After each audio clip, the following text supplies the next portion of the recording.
Let's now go through some results of the urban metabolism analysis I have carried out over the last years. Let's start with providing some insight about the urban characteristics of Brussels. As mentioned in the previous video, the territory considered here is Brussels Capital Region. Brussels, as many cities, could be defined by a number of characteristics, such as its population, its transportation system, or its land use. In this table, you can see a 40-year evolution of some urban characteristics of Brussels.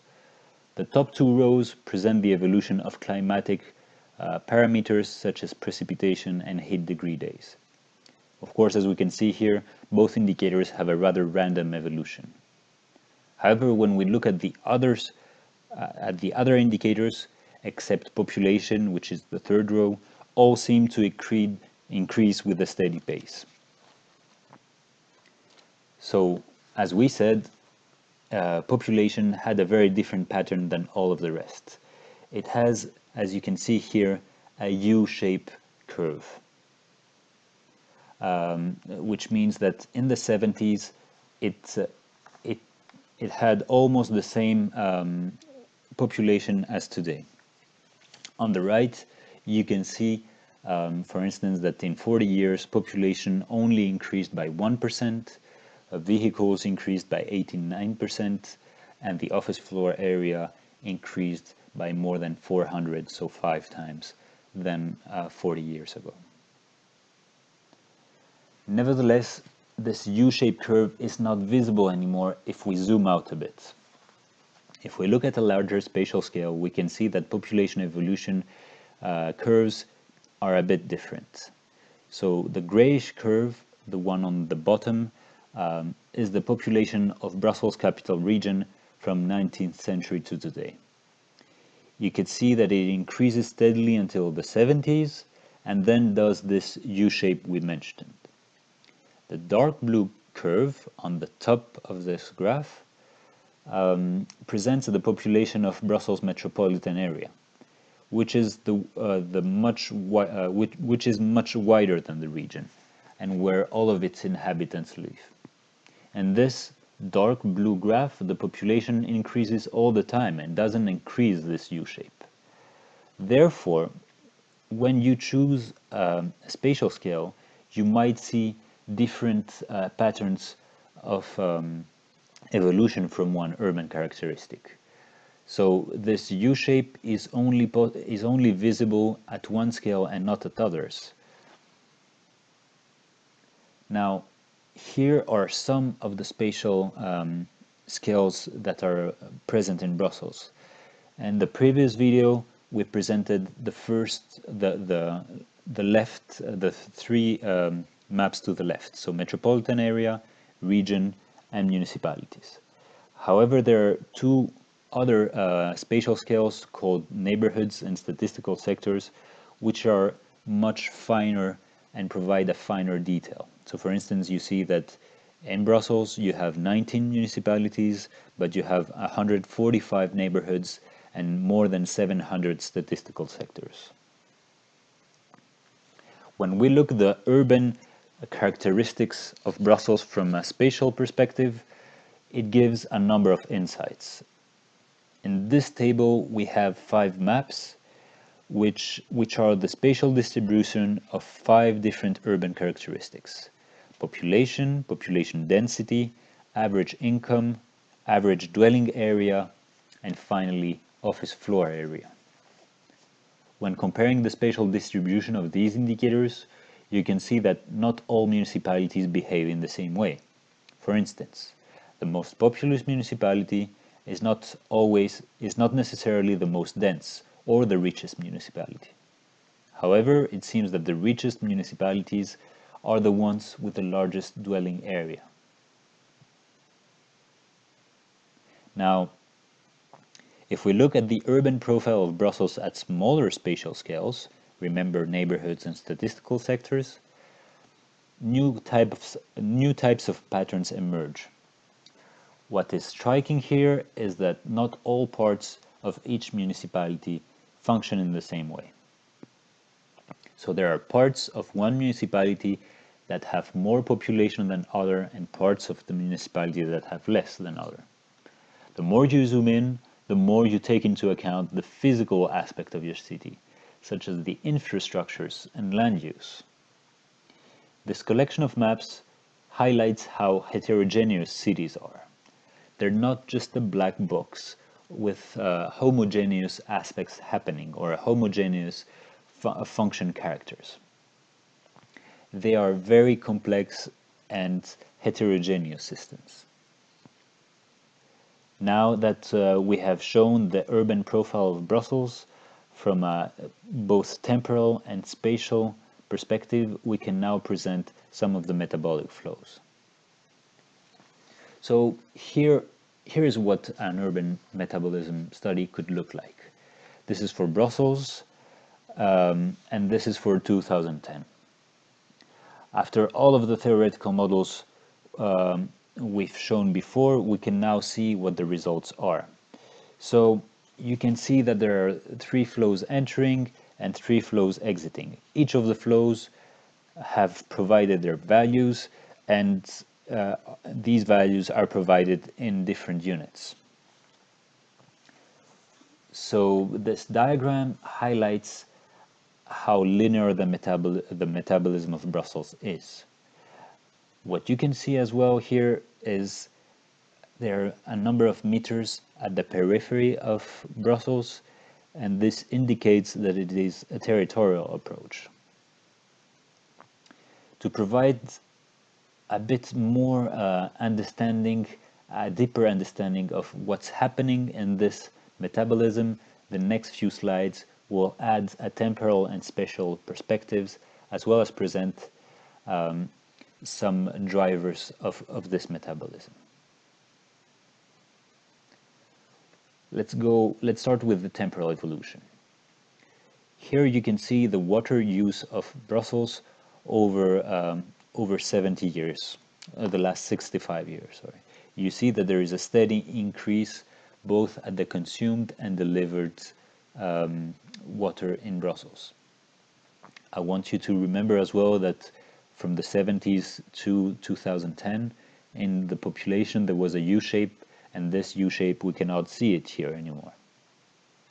A similar trend can be observed for the electricity use of Brussels, although this time the increase is much steeper than over the last 40 years than it was for water. But how does the evolution of the metabolic flow is related with the evolution of urban characteristics? Is there any relationship between the two? Here we have on the left repeated this table of urban characteristics evolution over 40 years, and on the right table we have added the evolution of some energy sources on the top and energy sectors on the bottom. What's possible to see here is that not all type of energy sources have evolved in the similar matter, and not all type of energy used per sector has evolved in the same way. For instance, electricity and natural gas went up, whereas coal and fuel for heating decreased considerably. We can also see that residential and tertiary use increased, while industrial use plummeted over the last 40 years. The comparative study between urban characteristics and energy flows helps us to contextualize the evolution of flows in order to provide tentative identification of flows.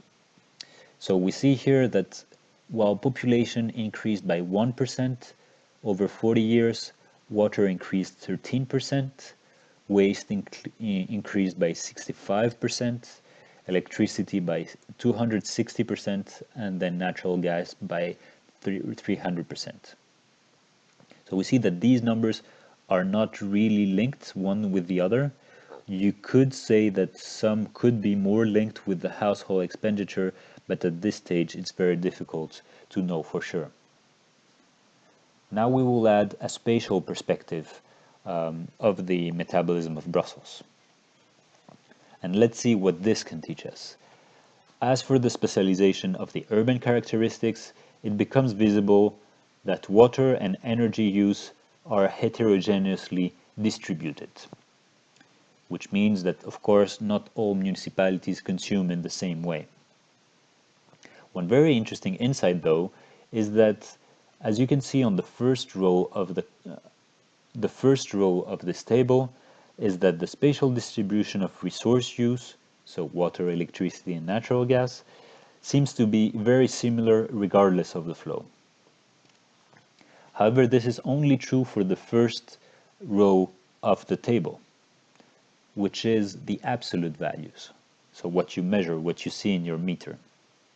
The other rows, so the second and the third, measure resource use per capita and resource use per floor area. These two additional metrics complement the first row with some additional facets. And as you can see, the spatial distribution is not the same between each of the resource use and between the three different metrics. In fact, it's possible to add even more resource metrics in order to obtain an even further multifaceted understanding of your metabolism.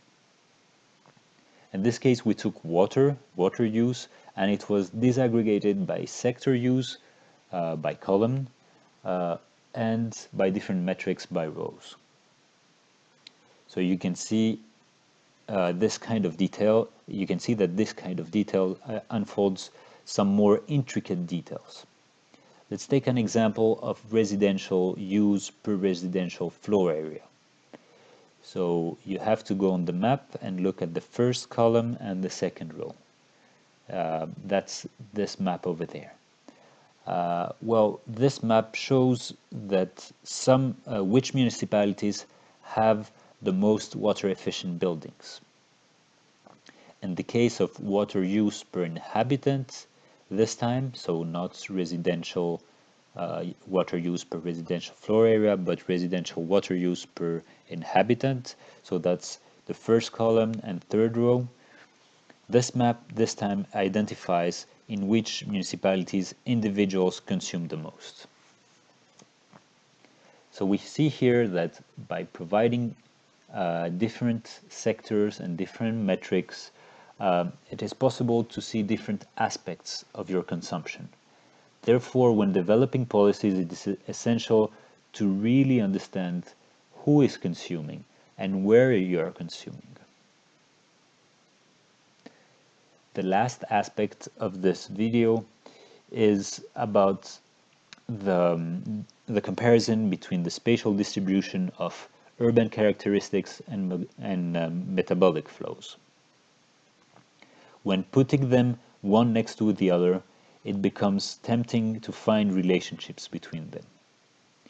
Yet when we look, we understand that the relationship is not that easy to be figured out. In general, we say that the more your city is dense, the less it will consume. Well, we cannot see this in this graph.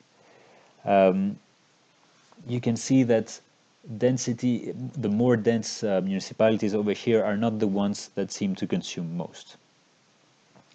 Another common intuition is that richer people would consume more. Once again, we see that this is not really visible from the comparison between the average income and the different type of resource use. The only strong relationship which is visible over here is the relationship between the number of buildings and the resource use. So you can imagine that, of course, we can do that with more metrics and with more flows and with more urban characteristics. You have to imagine that by looking at them at the same time, you can start exploring what are the drivers and how does your city function. To conclude this video, we have shown how much data is needed to describe a metabolism of your city and how much data you need in order to start identifying its drivers. And without identifying drivers, you cannot develop any policies. However, it's important to underline here that we have just scratched the tip of the iceberg.